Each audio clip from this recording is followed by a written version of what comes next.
I've got a clean copy of it now, and I warn you, this could scare you.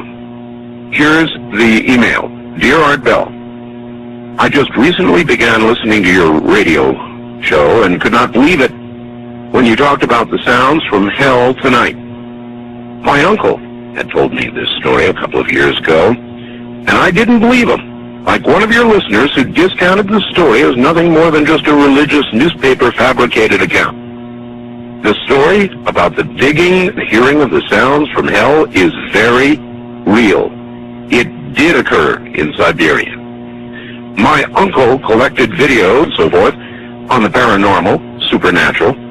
He passed away fairly recently, but he would have loved your show.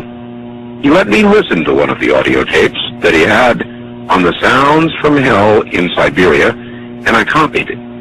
He received his copy from a friend who worked at the BBC. It took me a while to find it tonight, but attached is that sound from my uncle's tapes.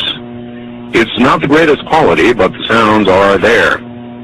I was very hesitant to send you this, as the sound bothers me to listen to. I'd suggest that if you do play it on the program, warn listeners in advance so they may have the option of turning the radio off for 30 seconds while it plays.